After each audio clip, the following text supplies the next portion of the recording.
एक शाम प्राची टीवी पर सीरियल देख रही होती है। तभी उसकी सास वहां आती है। अरे सीरियल में तो ऐसे मग्न है जैसे आज रात का खाना पड़ोसी आकर बनाएंगे। मुझे पता ही नहीं था आपने अपने बेटे की शादी पड़ोस में भी की हुई है। हैं? मतलब? मतलब इस घर में सारा काम बहू ही करती है, आप तो सिर्फ खर्राटे मारती हैं।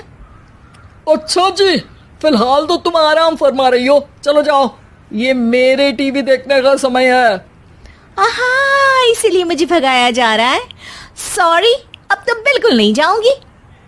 प्राची की इस बात पर दोनों सास बहू के बीच टीवी रिमोट के पीछे बच्चों जैसे छीना झपटी शुरू हो जाती है, जिसके बीच श्लोक भी काम से घर वापस आ जाता है। हाँ, आज मेरी चूहे बिल्ली की जोड़ी किस बात पर झगड़ रही है? अरे तेरे बीवी मुझे टीवी ही नहीं देखने दे रही। अरे तुम्हारी मम्मी मुझे खाना बनाने के लिए फोर्स कर रही है। अरे वाह, ऐसे बेतुके रीजन पर तो बच्चे भी झगड़ा नहीं करते। अरे मुझे कुछ मत बोल, सब इसने ही शुरू किया है। हाँ हाँ, जैसे आप तो बहुत दूध की धूली है ना। अरे बस, दोनों चुप। प्राची जाओ, खाने की तैयारी करो। और माँ तुम छोड़ो, तुम्हें क्या बोलूं, शांति से अपना सीरियल देखो, मुझे दोबारा लड़ने की आवाज सुनाई नहीं देनी चाहिए। ऐसा बोलकर श्लोक वहां से चला जाता है, जिसके पीछे पीछे प्राची भी कुछ न कुछ बड़बड़ाते हुए रसोई में चली जाती है। हाँ हाँ, सासू जी को तो कुछ बोलेंगे ही नहीं, बस मुझ पर ही हुक्म चलता है, खाना बनाओ, जैसे मैं इनके घर में खाना बनाने के लिए आई हूँ। इसी तरह शाम बीतती है और रात को श्लोक और प्राची की सास खाना खाकर सोने चले जाते हैं, लेकिन प्राची गुस्से में कुछ खाए बिना काम में ही लगी रहती है। इस घर में किसी को घंटा फिक्र नहीं पड़ता, मैं खाऊं या भूखी रहूं। प्राची कुछ देर के लिए रसोई से बाहर जाती है और जैसे ही वापस आती है तो वहां दूध का भरा ग्लास देखकर हैरान रह जाती है। फिक्र पूरी है, बस दिखाना नहीं है।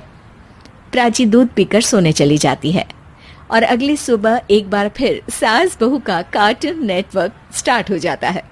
ये तुमने ही किया है। अरे अजीब जबरदस्ती है, मैं बोल रही हूँ मैंने कुछ नहीं किया। दोनों ने मिलकर पूरे घर को पागल खाना बनाया हुआ है। यहाँ कोई नॉर्मल इंसान तो रह ही नहीं सकता, इसीलिए अब पड़ोसी क्या रिश्तेदार भी घर आने से कतराते हैं। और सुन बेटे, तू भी चंगा, तेरी माँ भी चंगी, तेरी बीवी भी चंगी, रिश्तेदार। हाँ जी, आपको नहीं पता क्या, गंगाधर ही शक्तिमान है, रिश्तेदार ही। हाँ हाँ, बस समझ गया। कभी जानवरों जैसे लड़ेंगी तो कभी जुगलबंदी करेंगी। भाई मैं आप दोनों के बीच में नहीं फंसना चाहता। सास बहू की इस मनमौजी जोड़ी से परेशान होकर श्लोक अपना सिर खुजलाता वहां से चला जाता है। चलो अब मैं भी कीर्तन में जा रही हूँ। इस पर जैसे ही सास कमरे में अपना पर्स लेने जाती है तो वहां नाश्ते की प्लेट रखी देख मुस्कुराने लगती है और नाश्ता करके घर से बाहर निकलते हुए कुछ पैसे टेबल पर रख जाती है, जिसके कुछ देर बाद सिलेंडर वाला घर आता है। ओ मोरी मैया, मैं सिलेंडर के बारे में तो बिल्कुल भूल ही गई थी। घर खर्च के सारे पैसे भी मम्मी के पास है और श्लोक से बोला तो उल्टा 4 बात सुनाएंगे। प्राची ये सोच ही रही होती है कि अचानक उसका चेहरा चमक उठता है और वो घर में आकर इधर उधर देखने लगती है। तभी उसकी नजर टेबल पर रखे पैसों पर पड़ती है, जिन्हें वो सिलेंडर वाले को दे देती है। ये सब श्लोक देख लेता है। अच्छा बेटे, इतना बड़ा घोटाला, सबके सामने मैं तेरी दुश्मन और पीठ पीछे तेरी मेरी यारी। इस पर श्लोक एक प्लान बनाता है और शाम को सब एक साथ बैठे होने पर बोलने लगता है। माँ, तुम दोनों की बहुत लड़ाई होती है, इसलिए मैं सोच रहा हूँ कि प्राची को उसके घर छोड़ाऊं, इससे वो भी खुश रहेगी और तुम भी। अचानक श्लोक की ये बात सुनकर सास बहू शौक से उसकी तरफ देखती है। अरे ऐसे कैसे घर छोड़ाओगे, मुझे कहीं नहीं जाना। अरे तुमने बोला नहीं पर मैंने सुन लिया, तुम्हें मम्मी के साथ रहना अच्छा नहीं लगता, मुझे पता है।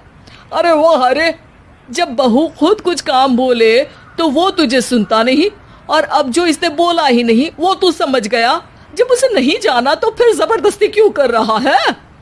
अच्छा, फिर आपको मौसी के घर छोड़ाता हूँ, बस अब आप दोनों एक घर में एक छत के नीचे नहीं रह सकती। मैं इस टॉम एंड जेरी की जोड़ी को और नहीं झेल सकता। है? ऐसे कैसे नहीं रह सकते? तुम्हें इतनी दिक्कत है तो तुम्हारा बोरिया बिस्तर पैक कर देती हूँ, लेकिन मम्मी जी कहीं नहीं जाएंगी। बिल्कुल यही सुनना था मुझे। अगर दोनों में इतना ही प्यार है फिर हर वक्त ये लड़ाई का नाटक क्यों करती हो? देखा मैंने कैसे माँ किचन में दूध रखती है और तुम उनके लिए कमरे में नाश्ता रखती हो, और कैसे वो पहले ही तुम्हारी दिक्कत समझकर घर में पैसे रखकर बाहर जाती है। अरे भाई, इतना ड्रामा तो डेली सोप में भी नहीं होता जितना तुम दोनों ने इस घर में फैलाया हुआ है। तू हमें टॉम एंड जेरी बोलता है ना, तो याद कर वो दोनों भी एक दूसरे को बाहर वालों की बुरी नजर से बचाने के लिए हमेशा सबके सामने लड़ते थे, लेकिन अकेले में दिक्कत के समय मदद भी तो करते थे। बस हमारा रिश्ता भी कुछ ऐसा ही है। और वैसे भी अगर सास बहू में तू मैं नहीं होती तो दुनिया वालों को कहानियां कैसे मिलेंगी?